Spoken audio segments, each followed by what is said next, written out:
kāpēc visvieglākais veids, kā sākt karjeru kāzu nozarē, ir tieši kāzu koordinēšana, nevis kāzu organizēšana.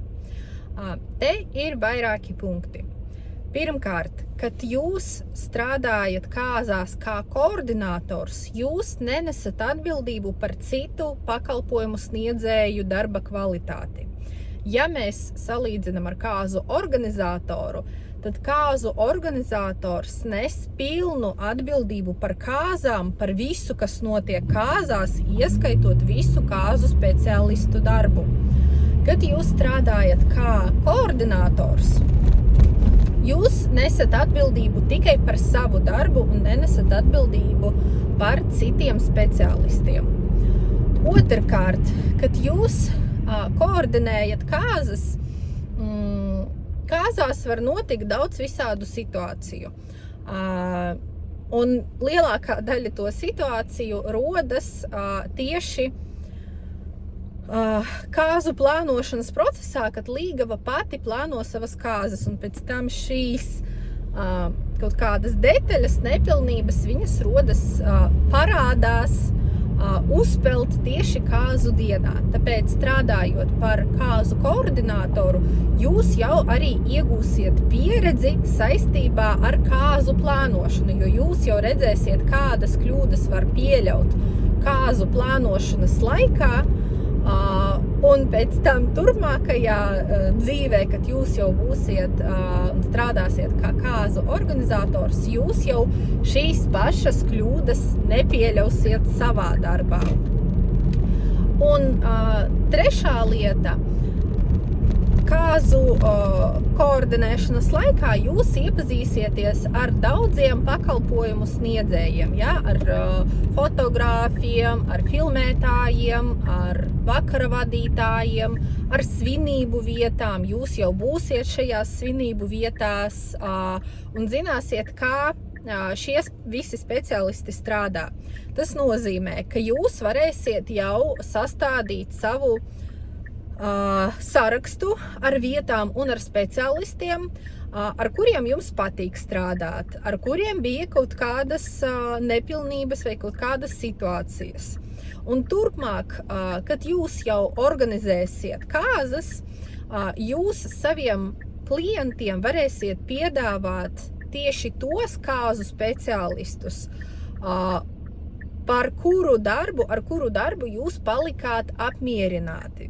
Ja, jo, ja jūs sākat ar kāzu organizēšanu, jūs pa lielam vēl nevienu kāzu nozarē nezināt un neredzējāt, kā viņš strādā. Tāpēc jums kā kāzu organizatoram būs ļoti sarežģīti, jo jums jāatbild par šī speciālista darbu, bet jūs nezināt, kā viņš strādā kāzu dienā, ja, kas var ar viņu notikt.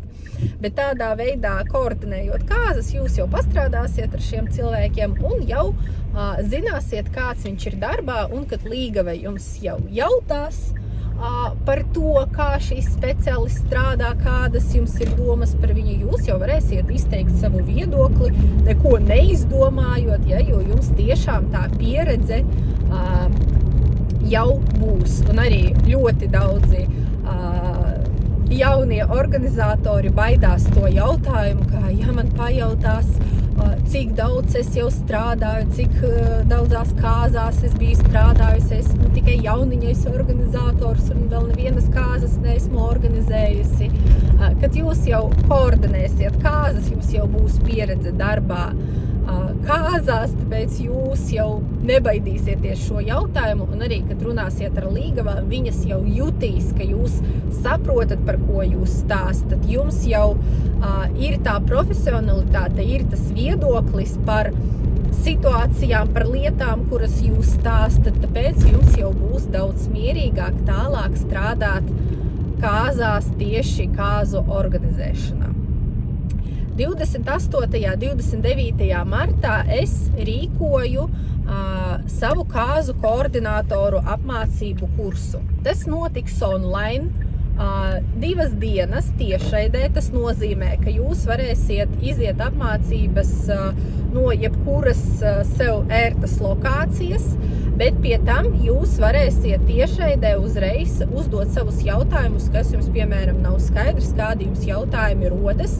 Tas nav ieraksts, jā, tā ir dzīva komunikācija ar mani, un šajās apmācībās es stāstu absolūti visu, kas jums ir jāzina par kāzu koordinēšanu, kā strādāt ar klientiem pirms kāzām, kā strādāt kāzās, kā strādāt ar citiem pakalpojumu sniedzējiem, kā piedāvāt sevi pāriem, kā atrast pirmos klientus, kā noslēgt līgumu pirmās tikšanās laikā un vēl ļoti daudz svarīgu lietu, par kurām mēs runāsim šajās apmācībās.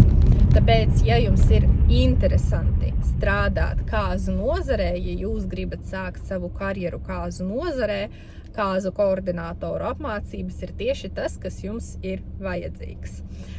Tāpat visi, kas iziet apmācības, visiem ir iespēja iziet arī praksi mūsu organizētajās kāzās. Tas nozīmē, ka arī pirmā pieredze darbā kāzās jums jau būs, un jums pēc tam jau nebūs tik bail ņemt savas pirmās kāzas un strādāt jau pašā kāzu dienā, jo jūs to visu jau būsiet redzējuši praksē.